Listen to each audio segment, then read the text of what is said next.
Hi friends, ನಾನು ನಳಿನಿ. ನೋಡಿ, special upma ತುಂಬ ಟೇಸ್ಟಿಯಾಗಿರುತ್ತೆ. ಈಸಿ ಮೆಥಡು, ಈಸಿಯಾಗಿ ಡೈಜೆಷನ್ ಆಗೋಕ್ಕೆ ನೋಡಿ ಇಂಗ್ರೀಡಿಯೆಂಟ್ಸು: ಸಾಸಿವೆ, ಉದ್ದಿನಬೇಳೆ, ಕಡಲೆಬೇಳೆ, ಕಡಲೆ ಬೀಜ, ಜೀರಿಗೆ, ಮೆಣಸು ಸ್ಪೆಷಲ್ಲು ಇದರಲ್ಲಿ ಈಸಿಯಾಗಿ ಡೈಜೆಷನ್ ಆಗೋಕ್ಕೆ. ಎಲ್ಲ ಫ್ರೈ ಮಾಡ್ಕೊಳ್ಳಿ. ಒಬ್ಬರಿಗೆ ಕೊತ್ತಂಬರಿ ಸೊಪ್ಪು, ಮೆಣಸಿನಕಾಯಿ ಹಾಕಿ, ಬಟಾಣಿ, ಗೋಡಂಬಿ ಆಪ್ಷನ್ನಲ್ಲಿ ಬೇಕಾದರೆ, ಈರುಳ್ಳಿ ಒಂದು, ಟೊಮೆಟೊ ಒಂದು, ಇದಕ್ಕೆ ಅರಿಶಿನ ಪುಡಿ ಹಾಕಿ ಕಲರ್ ಚೆನ್ನಾಗಿರುತ್ತೆ. ಉಪ್ಪು ಹಾಕ್ಕೊಳ್ಳಿ. ನೀರು ಹಾಕಿದ ಒಂದು ಅರ್ಧ ಹೋಳಷ್ಟು ನಿಂಬೆಹಣ್ಣು ರಸ ಹಾಕಿ ಸಣ್ಣ ಉರಿಯಲ್ಲಿ ರವೆನ ಗಂಟಾಗ್ದರೆ ಕಲಸಿ 1-2 ನಿಮಿಷದಲ್ಲಿ ಚೆನ್ನಾಗಿ ಬರುತ್ತೆ.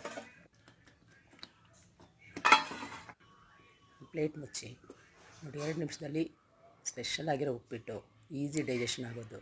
ತುಂಬ ರುಚಿಯಾಗಿರುತ್ತೆ ಫ್ರೆಂಡ್ಸ್.